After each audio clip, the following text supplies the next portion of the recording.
This is the second of two sessions that we are taking today to accommodate our global audience and focus on a single core challenge, which is how to move from nature positive aspirations to audit ready biodiversity disclosures. This is our agenda for the day. So I will start by looking at the current state of nature. I will then pass over to Gonzalo to talk about the regulatory landscape. Carlijn will then take over to discuss using IBAT for disclosure using IBAT in practice, and a bit more on the regulatory landscape as well. And then Mark will take over to talk about our disclosure preparation report. At the end, we will also be hosting a Q&A session. So if you do have any questions, please do pop them in the Q&A. I can see one already. Chat is disabled. Gonzalo, if you can take a look at that. So we'll be answering those. Hopefully we'll get through as many as possible, but if we don't, we will be writing these down and sending them out with answers and an email after the webinar as well. So hopefully that's covered. So I wanted to start. Hi, Mark. Thanks for joining us. I wanted to start with an introduction to IBAT. There's a lot of new faces that we saw signing up. So I thought it'd be good to give you an introduction as to what IBAT is. IBAT is an alliance. It's a strategic partnership that's built on deep scientific heritage and global authority from 4 of the world's leading conservation organisations. Those are IUCN, BirdLife International, Conservation International, and UNEP WCMC. Together, their collective expertise spans from grassroots field monitoring to high-level international policy, ensuring that data provided through IBAT is a living scientific resource backed by decades of peer review, data, research, and institutional stability. IBAT's mission is to provide data, tools, and guidance that helps organisations act on biodiversity-related risks and opportunities, and generate sustainable funding to support biodiversity datasets. So I will kick the main webinar off with a look at the state of nature. And it's not a particularly positive one at the moment. As you can see, over the past 5 decades, global wildlife populations have declined by an average of 69%. As many as 1 million species are currently at risk of global extinction. Many organisations are asking, what does that mean for my business, if anything? But the economic case for nature is clear. Recent figures show that half of global GDP is moderately or highly dependent on nature and its services. We're already seeing financial implications of ecosystem degradation, from supply chain disruptions caused by water scarcity to the loss of natural buffers against climate events. For businesses, biodiversity is no longer an external environmental issue. It's a fundamental component of operational resilience. Reporting is the first step in identifying where your business model relies on those natural assets and where those assets are most at risk, which is what we're here to talk about today. There's also an inseparable link between nature and climate. Intact ecosystems are our most effective carbon sinks, and their degradation creates a feedback loop that makes reaching net zero impossible. For any business with a global footprint, this translates to immediate supply chain vulnerability. We're seeing that resource scarcity and operational disruptions are no longer theoretical risks, but direct consequences of our dependency on nature. So now we have the regulatory landscape. I'll hand you over to Gonzalo to take you through. Thank you, Jack. So I'll mention about the regulatory landscapes, and some of you might be aware that over the recent years there has been a development of the nature reporting and biodiversity reporting landscape, and that has led to the development of multiple frameworks, standards that guide how organizations assess, manage, and disclose their nature-related risks, dependencies, impacts, and opportunities. And you can see in the screen some of those widely recognized frameworks. And in many cases, IBAT is referenced as a good tool for the adoption of those frameworks, and where IBAT is not directly mentioned, the biodiversity datasets within IBAT are recognized as credible indicators to support the alignment and demonstrate progress on those frameworks. For the purpose of this presentation, we'll focus on the Task Force for Nature-Related Financial Disclosure, TNFD, the Corporate Sustainability Reporting Directive and their standard, the European Sustainability Reporting Standard, ESRS, and the Global Reporting Initiative, GRI. Next slide, please. So I'll give you an overview on each one and some of the things that are similar between them and also how they deviate with each other. So for example, for TNFD, TNFD provides a strategic methodology that is designed to help organizations move beyond just simple disclosure towards a comprehensive management of nature-related risks and opportunities. TNFD consists on 14 recommended disclosures that are built around 4 pillars, which are governance, strategy, risk and impact management, and risk and metrics and targets. And one core component of TNFD is their LEAP approach, their how-to method or how to align with TNFD. And those constitute on 4 phases. One is the locate phase, so locate intersection with nature, then evaluate the impacts and dependencies, assess materiality, risks, and opportunities, and prepare to respond and report. And one of the key steps on this is the initial step, which is the locate phase.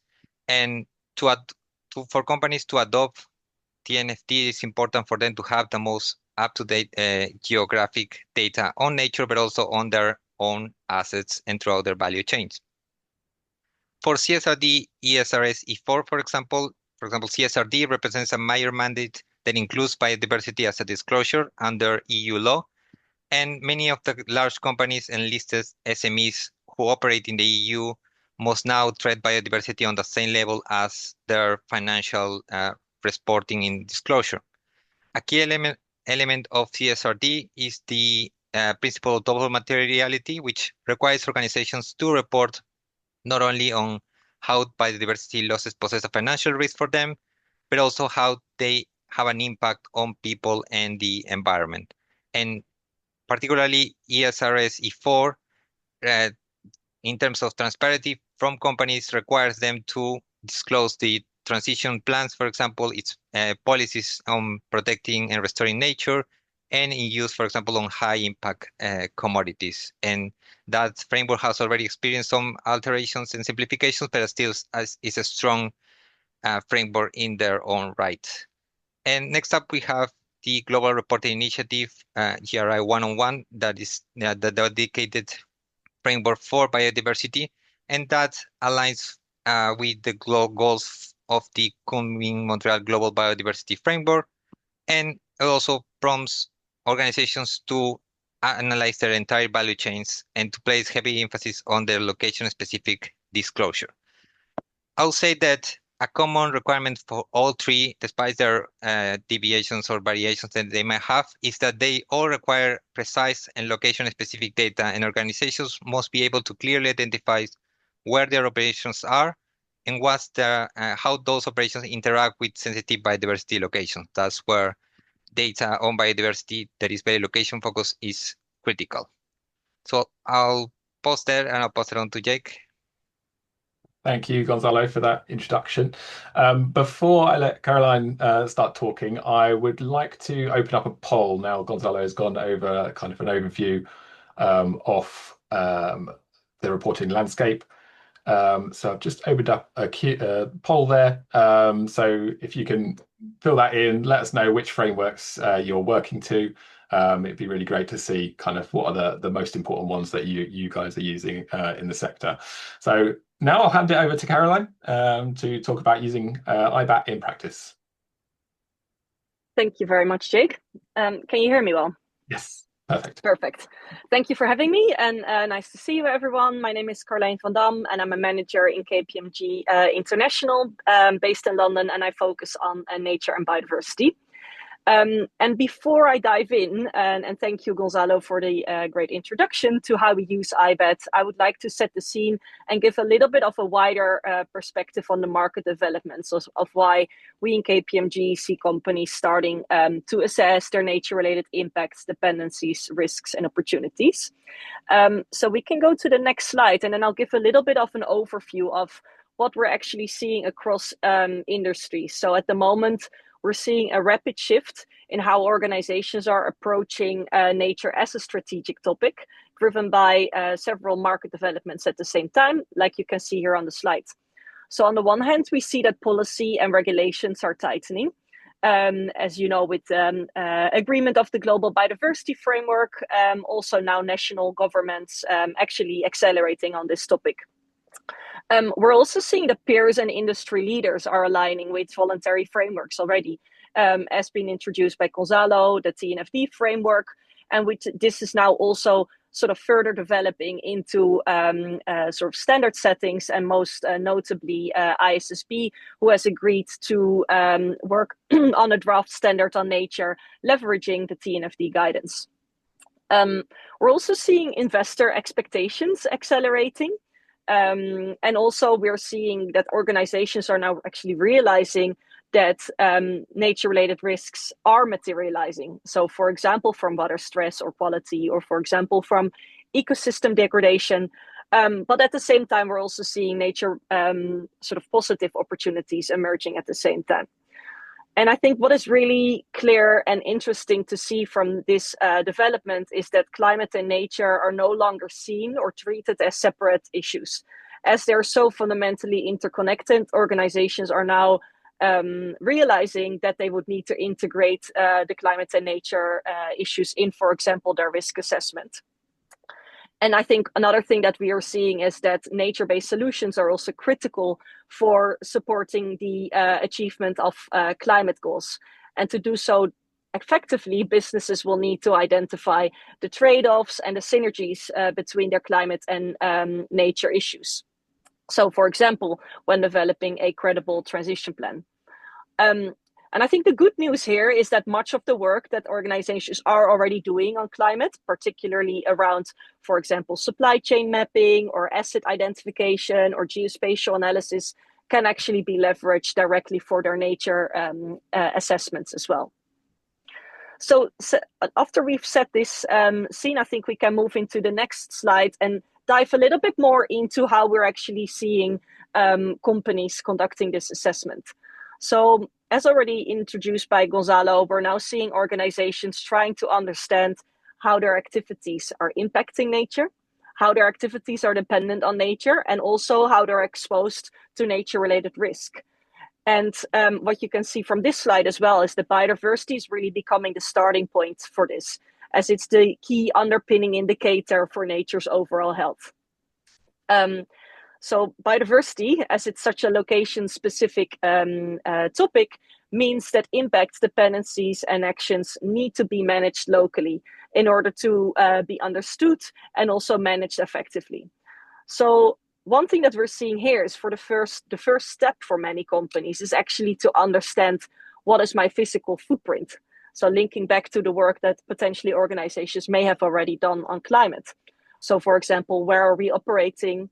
But in addition now, which biodiversity sensitive areas do we interact with? And then what does this mean for disclosure, risk management, and strategy?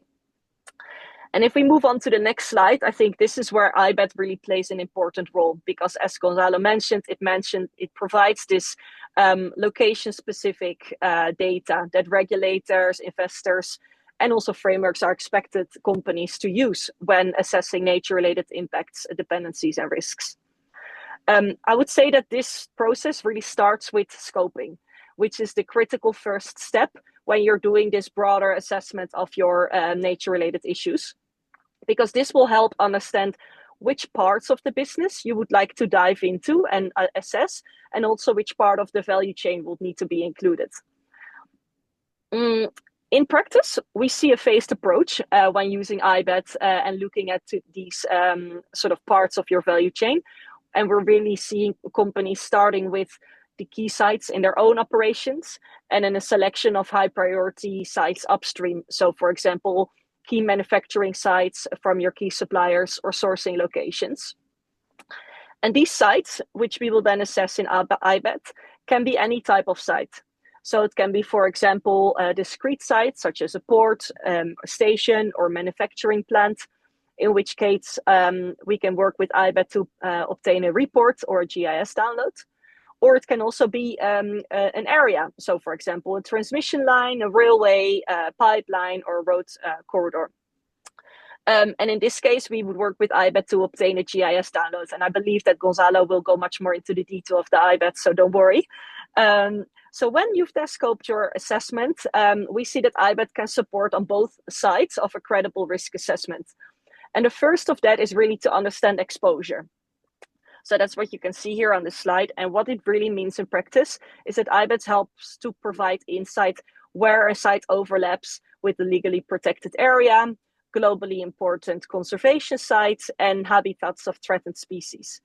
And this allows companies to identify sites in or near biodiversity sensitive areas, directly supporting the exposure assessment steps, which are required by the various frameworks that have been mentioned before. And I would say the EU taxonomy, do no significant harm requirements will also be a good one to consider there as well. And again, Gonzalo will share details on this. And this is really the first and essential stage of a nature-related risk or due diligence assessment. But then also looking at the other side is the understanding of the impact. So we can double click, please. The information that IBAT actually also provides is helping to understand the potential materiality of the impacts of the activities that you will have on these sites.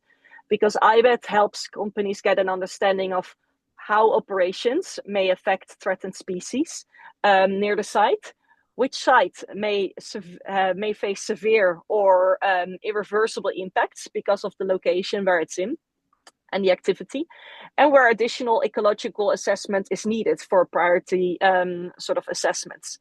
So it's also interesting and relevant to know that the assessment is not linked to the site boundary only. And this is another key thing where we like to work with the science that IBAT provides, which is around buffer zones. So depending on the activity, impacts from the activity may travel through air, water, or soil, and as such impact nature and biodiversity. IBAT incorporates the science-based buffer distances for activities such as for mining or for offshore wind, providing guidance to avoid kind of over or underestimating the interface with the impacts of these activities with sensitive areas. And this information really provides one piece of a wider puzzle when you're assessing the materiality of your nature-related impacts and dependencies as an organization, in line with the various frameworks and standards as mentioned before. So then if we look at how can we use this information to actually make decision and to inform decision, I would say, well, IBAT provides this essential data on biodiversity importance. It's one component, so to say, of understanding materiality. So back to, for example, the TNFD LEAP assessment, when conducting a LEAP assessment, you may need to also look at additional factors to consider whether a site is sensitive or material from an impact or dependency perspective. And here other tools and databases such as Anchor or specific LCA databases can really help you understand how specific activities that your site is undertaking drive impacts or dependencies on ecosystem services. And other geospatial layers may actually help you to provide a wider view of the biodiversity sensitivity around the site. So you can think of, for example, focusing on the importance of ecosystem services delivery to local communities, or for example, water scarcity. And this is also why conducting such assessment we often see as being perceived as quite complex by companies because it is so multifaceted. But I can say IBAT really provides that essential first step to help prioritize where deeper analysis is needed from a biodiversity importance point of view. And that's already a really good start. So once you've then identified your priority sites, the next step would be to evaluate the magnitude of your impacts and dependency at those sites to determine material risks or opportunity for your organization and really move into action. And this is also another interesting insight, I would say, from the market, is that where companies started using IBAT for compliance and for the disclosure requirements, we're now starting to see the use being more strategic. So initially really to support in the disclosure, and now really now that the insights are a bit more clear on the site level, companies are also using the insights to dive deeper into risks and opportunities, strategies, and even set roadmaps and targets. And the site-specific data, such as the threatened species data, for example, that IBAT provides, really helps companies to create biodiversity action plans at the site level. And as such, it will help you make quite a complex biodiversity topic more concrete and actionable, I would say. And the last point I will make is that the fact that IBAT draws on the authoritative data sets, as have just been mentioned by Gonzalo from the leading conservation organizations, it also provides the scientific rigor. And I guess this gives the companies the confidence that their disclosures are built on high quality and globally recognized information. So this will help you actually prepare for disclosure, and also with the preparation for the assurance of this disclosure. So to summarize, I guess what I can say is that organizations are increasingly recognizing that nature and biodiversity loss are creating material business risks, but even more so also that embedding nature into strategy, into transition planning, can unlock value protection and also value creation opportunities. And IBAT really helps companies to make that first practical step in understanding where activities are interacting with nature and what that means for reporting, for risk management, and for further strategy and action. So I would like to thank you for your attention. Very happy to take any questions at the end. And we'll hand over back to Gonzalo, I believe. Thank you. Yeah, no, thank you. Thank you so much, Carlijn. That's fantastic. And it's really great to hear that the data we're all using is leading strategic evolution. So that's fantastic. As Carlijn mentioned, I'll pass you over to Gonzalo to talk more about the data that goes into the reports. Yes. So I'll just mention, thank you, Carlijn, for that introduction on the data. I will mention the main 3 data sets that are within IBAT. We have the World Database on Protected and Conserved Areas, the IUCN Release of Threatened Species, and the World Database of Key Biodiversity Areas. And just to give you a brief summary on each one, so protected and conserved areas are areas managed through legal or other effective means to achieve the long-term conservation of nature, and those covers both terrestrial and marine sites. And the IUCN Red List, for example, is it's called the Barometer of Life. It is a dataset that has been around for nearly 60 years, and it has the most comprehensive information on species extinction risk.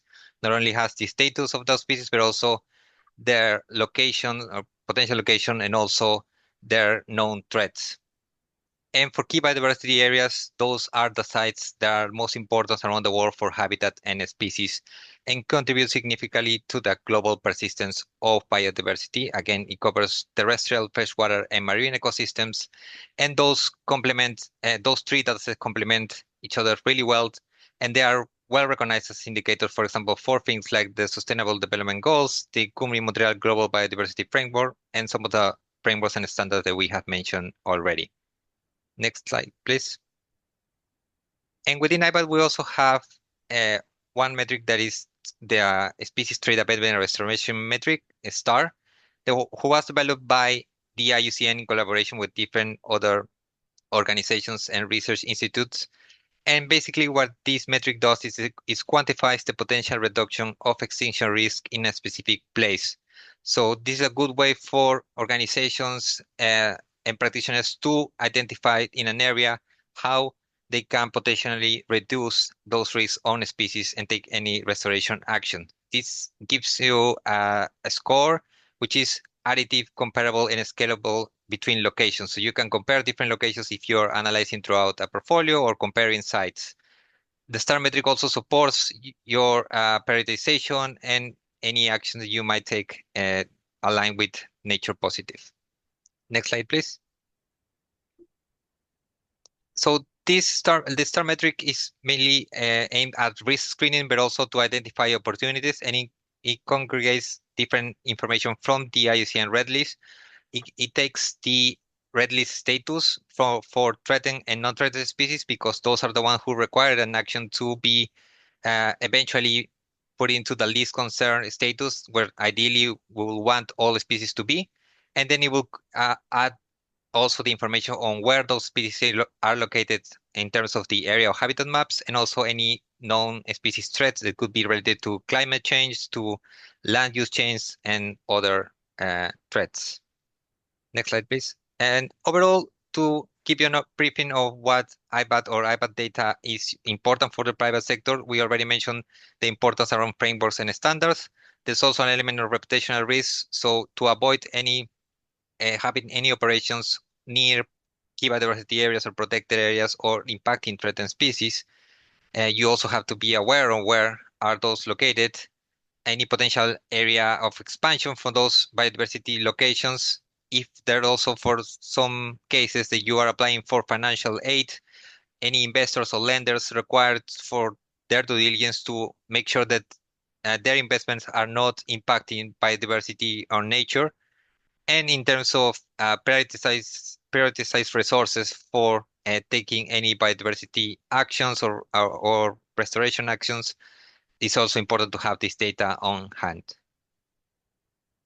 So I'll pass it on to Jake and Mark for the next section. Yeah, thanks, Gonzalo. That's a fantastic summary of the data that we facilitate in IBAT. Mark is now going to take you through our disclosure preparation report and our other reports, and how that data turns into usable reports for your organization. Mark? Thanks, Jake. So we've already heard from Carlijn about how IBAT data is relevant to TNFD and CSRD disclosures. We've heard from Gonzalo about what that data actually is, how it's structured, and why it's so important. Now I'm going to basically bring those two elements together and explain how IBAT utilizes that data on our platform to help users understand their biodiversity risk. I'm going to introduce one of our reports called the Disclosure Preparation Report that has alignment with TNFD, GRI, and CSRD's ESRS standards. And it can also be used to screen your portfolio for the sites which have the highest biodiversity risk. And you can screen and then prioritize for the ones where you can do further study or have the biggest impact on the ground in mitigation and avoidance. The Disclosure Preparation Report has a section for TNFD and GRI, and then it has a separate section for CSRD and ESRS, because although there is good interoperability between those different standards, there's still slight differences in the interpretation of IBAT's datasets. Today, I'm just going to focus on the TNFD element of the Disclosure Preparation Report. One of the key things that makes it really powerful is it can screen up to 1,000 sites simultaneously, with buffers varying for each site to get a really good understanding of the risk across your portfolio. So, buffers. Buffers is a really important question because many regulations like CSRD reference being in or near a sensitive location. But that near can be really difficult to define dependent on the type of operation you have on your site. To try and answer this question, we got our IBAT Alliance partner, UNEP WCMC, to do a set of works to understand what appropriate buffer distances were for different operational types. And the Disclosure Preparation Report applies a different buffer to each site based on how impactful that type of operation is. So you can see at one end, you've got offices and warehouses which have a low ecological footprint, moving out to mining, which is much likely to have a larger footprint. I've read a question in the chat which asks, are there plans to increase the site selection for buffer zones? Currently, it's very limited. So we do have plans to try and cover a broader set of use cases, but in the interim, because we know that many companies do actually understand how large their footprint is already, but they aren't able to select it from one of our drop downs, you're now able to set a 5, 10, 20, or 50-kilometer buffer that isn't tied to a specific site type. So you're essentially saying that's how big that operational footprint is. So to assess whether sites are sensitive or not, we have a two-stage approach. And the first stage is fairly simple. It's a yes or no question. Is this site sensitive or not? And it can be defined as sensitive through two parameters. The first one is, does the area of influence, which we define as the site plus the buffer, which is added by the disclosure preparation report, has an overlap with a protected area or a key biodiversity area? And if it does, then it will automatically be assigned as sensitive. And the second uses the species threat abatement and restoration metric that Gonzalo has given an introduction to. And if those scores exceed the global median scores for threat abatement and for restoration, then it will be defined as sensitive for star. So there's two ways that it can be sensitive. It can be sensitive for both or neither. And stage one leaves you with a bit of a problem, because if you define many of your sites, say 600 out of the 1,000 site disclosure preparation report as sensitive, it can be really difficult to drill into which site you should prioritize. So that's where stage two comes in. And that's where we apply a significant score to each of those sensitive sites based on how close the protected area or key biodiversity area is, as well as how high and how significant those star scores are. And essentially it gives you a significant score from 0 to 9. 9 being high in terms of proximity to protected areas, key biodiversity areas, and star. Another key output from our disclosure preparation report is a map which showcases the area of influence, protected areas, and key biodiversity areas nearby the site, as well as some summary information. We found this to be really well received by our users, because not everyone has a dedicated GIS specialist in-house, and to be able to generate maps of your sensitive site can be really useful for stakeholder engagement.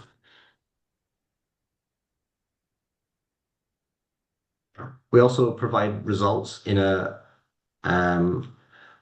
overall CSV that explains why each site listed in your portfolio is sensitive and how sensitive each of those sites are. You can also see the difference here between the TNFD and GRI sensitivity, as well as sensitive areas under CSRD. There's specific, more granular site-based information. So each time that a protected area or key biodiversity area overlaps with one of your area of influences, you will receive the name, the designation, the IUCN management category, as well as a whole host of other summary information that can be used to find out whether that interface with nature is material or not, such as the area of the protected area and the overlap and how close it is to your site.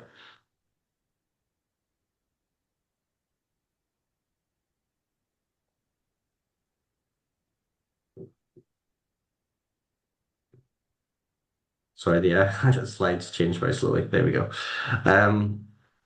Once you've highlighted the most sensitive species, the most sensitive sites within your portfolio, one of the key things that you can do using IBAT data is have a look at some of the other functionalities to look at biodiversity through a different lens.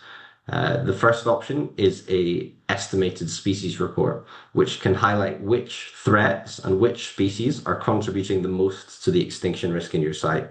And this is really well pointed towards taking actions or mitigations that are specific to that site and the species that occur there.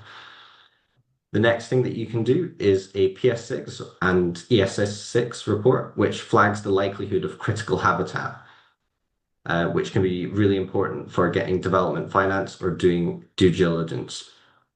And finally, you could use a freshwater report if appropriate for things like hydropower sites or other use cases where you're potentially impacting fresh water and the buffers go up and downstream rather than just radiating from the side.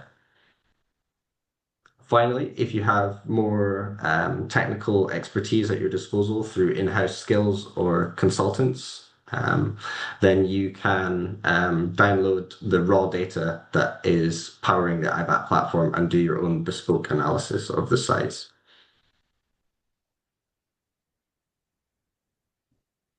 Finally, I'm going to walk you through a case study from an IBAT user, POSCO Holdings, which is a South Korean steel producer, but it operates globally.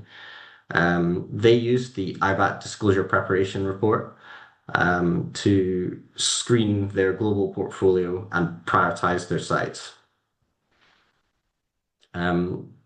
Once they screened their sites using the disclosure preparation report, they were able to flag the ones which needed further study, and they could go and gather information on the ground. In summary, IBAT can support users to start off with TNFD, CSRD, or GRI reporting and disclosure, and then once you're looking for more granular on-the-ground information, IBAT can guide that start of the journey too. I will hand back to Jake to take us through how to access IBAT.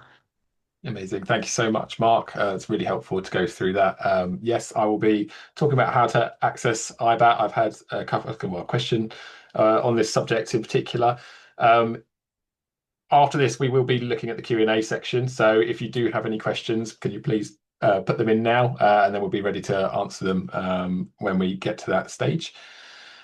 So how do you access IBAT platform? IBAT has kind of a myriad ways of being able to access it. We have a free tier, which is designed for initial exploration of global biodiversity risk.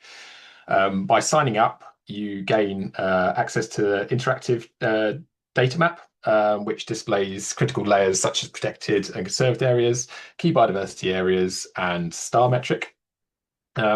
This allows you to visualize potential overlaps between your project locations and sensitive habitats, as well as access a high-level country profile and biodiversity statistics. The free tier is primarily a viewing platform. It does not allow for raw data downloads, such as the GIS files that Mark just mentioned, API integration, or automated generation of detailed risk reports, which Mark's just taken you through. To obtain technical reports like that, free users can utilize a pay-as-you-go model to purchase individual reports without a full annual subscription. But we also have subscription tiers which are structured to match the intensity of an organization's disclosure cycle and reporting requirements. For those with a single annual report, the Pro tier provides a comprehensive starting point with a built-in disclosure preparation report, along with a whole host of other reports that Mark's just taken you through. For larger organizations, Enterprise and Enterprise Plus tiers offer scalability and API connectivity needed to integrate biodiversity data directly into your existing workflows. If you'd like to find out more about IBAT and how it may be able to help your organization in particular, please do reach out to one of us at the end. I'm sure we will send a link in the following email, so you can book a demo and we can hear more about your organization and which option might be best utilized by you. So just to summarize, biodiversity loss creates financial and material risks for business resilience. CSRD, TNFD, and GRI now mandate location-specific nature disclosures, and IBAT provides the authoritative data to simplify these requirements. So with that, I will open up the questions and answers. I can see a lot of you have been adding whilst I've been talking, which is absolutely fantastic. One here I have picked out because I feel like we've spoken about this fairly recently, Mark, so I'll direct it towards you. How are critical habitats determined? Does this use the IUCN Red List of ecosystems or other data?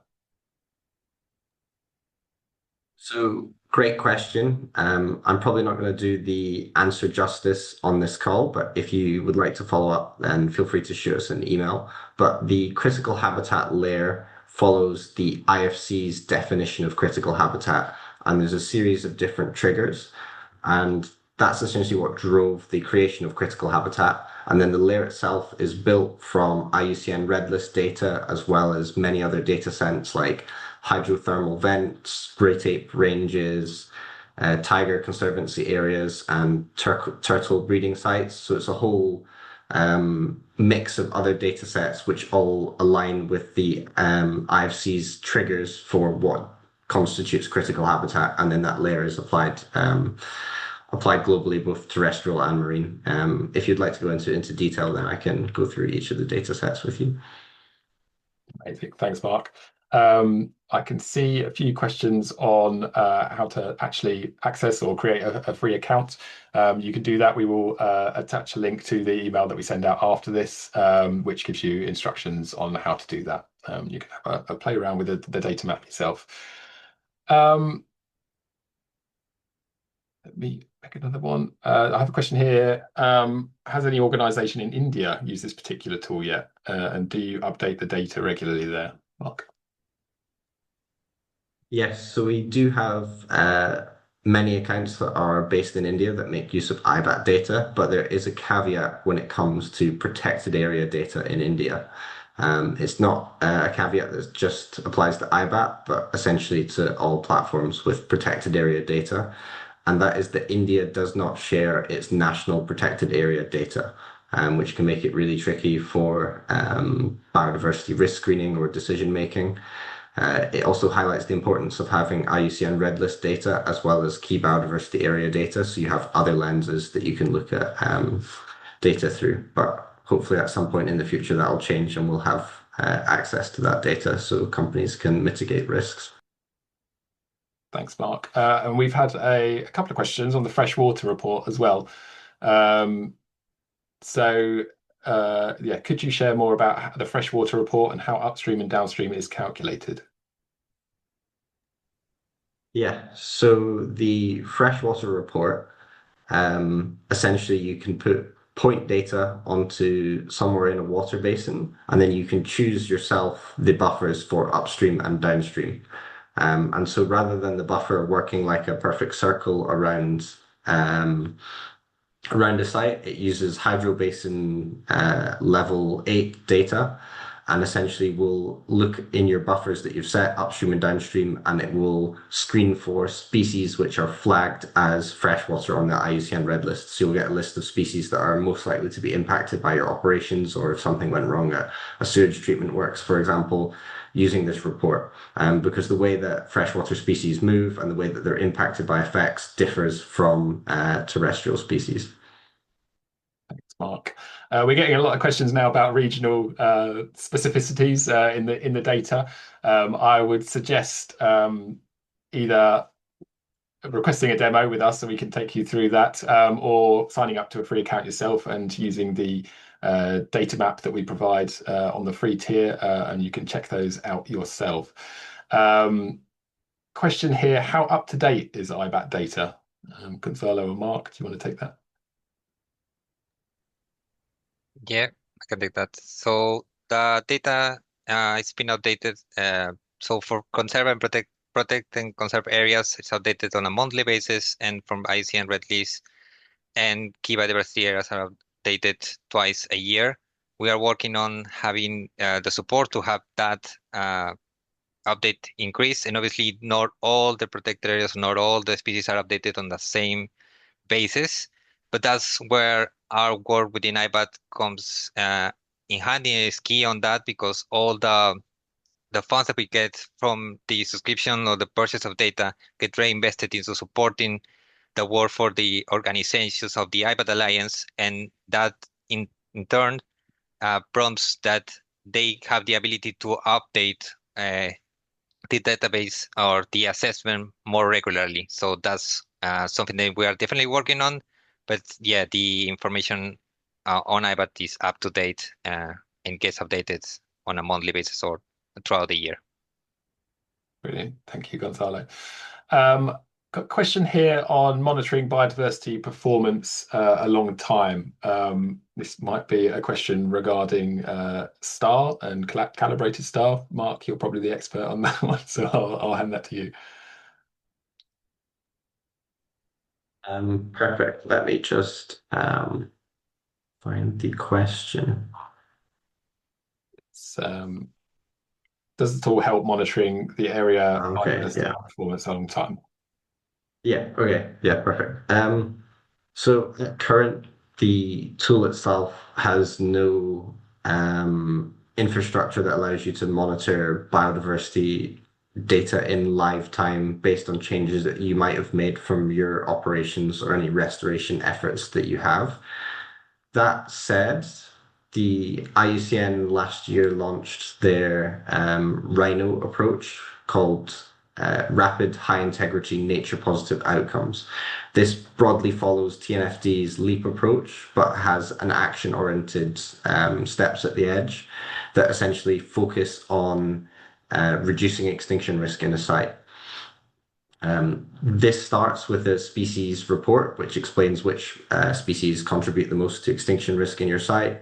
And the next stage is calibration, where you can essentially say, on my site, based on data that I have observed, this is what is actually going on, and then you'll be able to update the report. The calibration modules should be coming in the first half of this year.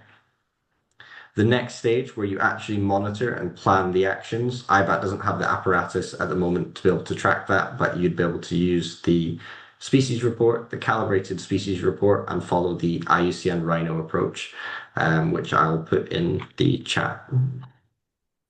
Thank you, Mark. I have a question here on the datasets that IBAT uses, and do we refer to the national data for sensitive biodiversity areas?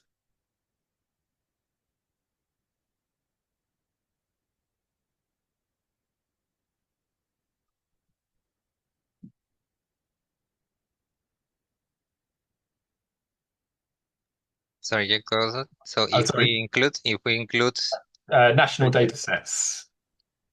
yeah, that goes along the lines of what Mark just mentioned. So we there's an element of the assessment from the ICN that could be included, but you can see some cases that disparities between global IUCN red list and maybe national, more local red list there might be there.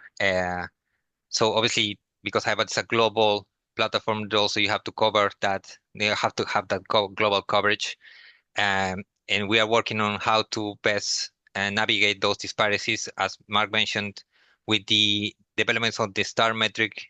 There's the expectation that the next phase, which is the calibration phase for STAR, will allow users to get the input, so modify the outputs from the reports and say and confirm if a species is present based on their local knowledge or their local red list, for example, and that gets a more calibrated result from further sites. So that's the way that we are planning to integrate that national and local information. Amazing. Thank you, Gonzalo. I can see a question here on integrating further data sets. I can see Mark is typing an answer. Would you prefer to speak it out loud? Yeah, I'll answer that live. So I'll take this in two parts. The first two are Ramsar and World Heritage sites. So IBAT has all of the Ramsar sites available because they're all protected areas, and some of them are OECMs, and both of those data sets are available in IBAT. IBAT has the natural and mixed World Heritage sites available through the tool, but not cultural World Heritage sites because they fall outside of our remit of biodiversity. Um, in terms of IMMAs and the shark and ray areas, these align relatively closely with key biodiversity areas, but not perfectly. And for that reason, they don't fall within the scope of what we are able to include because they don't come from a IBAT Alliance partner. If there was perfect alignment, then we can see the value that it would add because we'd be able to get extra data in that aligns with key biodiversity areas that we already have.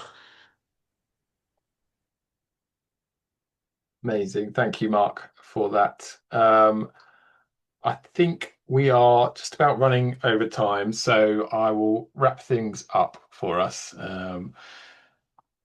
So thank you very much, firstly, our speakers, Carlijn, Mark, and Gonzalo. Thank you for answering the questions diligently as well. As mentioned, all of those questions that you've asked, even the ones that weren't answered, will be answered in a document, and we'll send that to you post-webinar, and we will be able to send over some more material that you could use to understand IBAT more. But if you would like to have a demonstration, please do reach out to the IBAT team. We'll be more than happy to understand the needs of your organisation and how IBAT might be able to help. So thank you very much to guest speakers, and thank you very much to all of you for attending. It's really great to see so many people join for this topic. So I will leave it there, and I hope you have a great rest of the day.